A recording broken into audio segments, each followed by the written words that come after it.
थे और उन्होंने एक कार्यक्रम किया था। तब वाइस प्रेसिडेंट सर हमारे इंस्टीट्यूट के रंजीत अग्रवाल जी यहाँ आए थे और तब हमने उनसे बात की थी कि कैसे सीए के कोर्स को और बढ़ावा देने के लिए और साथ साथ बाहर के राज्यों के लोग यहाँ 15 दिन के लिए, 1 महीने के लिए आके इतने बढ़िया एनवायरनमेंट में और अपडेट अपनी स्किल्स कर सकें, उसके लिए हमने एक सेंटर ऑफ एक्सीलेंस की मांग की है।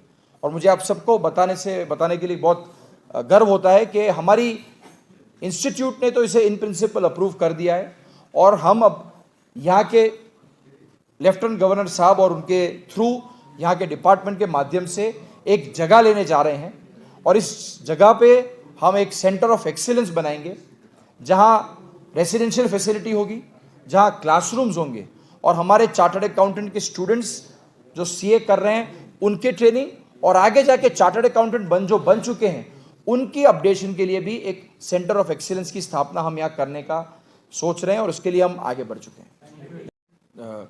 डेफिनेटली आपने कहा एक अलग अलग रोल निभाते हैं और कंसल्टेंट के रूप में काफ़ी नई कंपनियां मैन्युफैक्चरिंग जो करती हैं उन्हें एडवाइस करते हैं कि भैया आपको कौन सी इंडस्ट्री में जाना चाहिए, आपको इंडस्ट्री कहाँ लगानी चाहिए। और इसके माध्यम के लिए मैं कहूँगा कि आज आपके राज्य में भी और या इस यूनियन टेरिटरी में भी काफ़ी स्कीम्स हैं जो अवेलेबल हैं नए एंटरप्राइज को अगर यहाँ सेटअप करना है उसके लिए। तो हम ये प्रयास कर रहे हैं हमारे चार्टर्ड अकाउंटेंट्स जो पूरे जम्मू एंड कश्मीर में और लेह लद्दाख में हैं उन सबसे के माध्यम से कि इंडस्ट्री तक हम आउटरीच करें, इंडस्ट्री के साथ मिलके उन्हें बताएं कि क्या बेनिफिट्स हैं यहाँ बिजनेस लगाने के, क्या इंसेंटिव्स उन्हें मिल रहे हैं।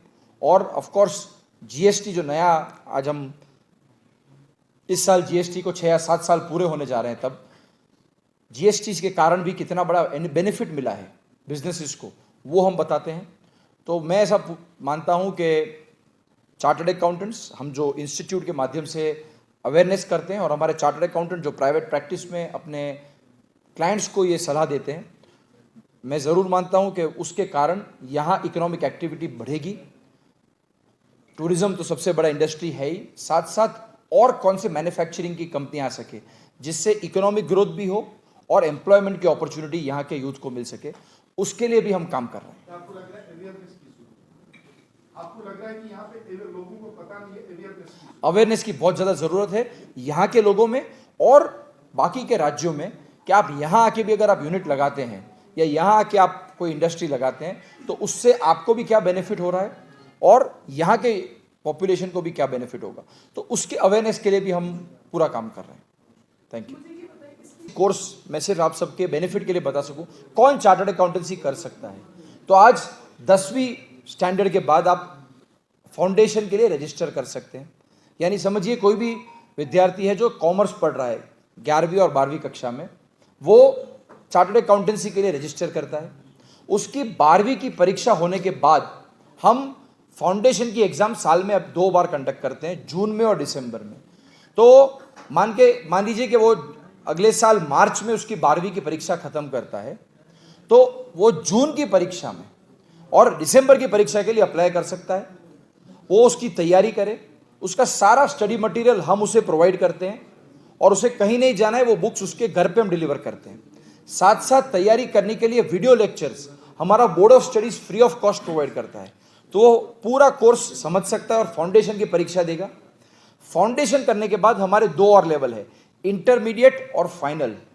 फाउंडेशन के बाद उसे इंटरमीडिएट करना है 1 साल के बाद, जिसमें 6 परीक्षाएं हैं, 2 ग्रुप हैं, नए कोर्स की बात कर रहा हूं, 3 और 3। इंटरमीडिएट करने के बाद उसे आर्टिकलशिप कर देती हैं।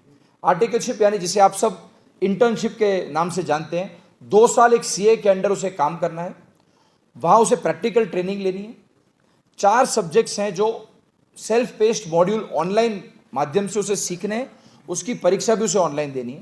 और उसके बाद फाइनल लेवल का एग्जाम है जो आर्टिकलशिप खत्म होने के 6 महीने बाद वो दे सकता है और उस परीक्षा में 6 सब्जेक्ट हैं, 3 एक ग्रुप में, 3 दूसरे ग्रुप में।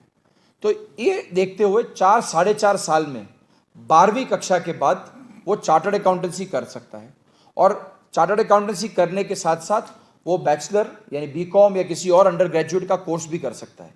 तो ये इतने कम समय सीमा में साढ़े चार साल में कोर्स अगर वो पास हो जाता है सभी परीक्षाओं में तो वो सीए बन जाता है। और जैसा मैंने आपको कहा, इसकी लागत या इसकी कॉस्ट जब हम 75% फी वेवर दे रहे हैं तो ये पूरे कोर्स की कॉस्ट 50,000 रुपये से भी कम है।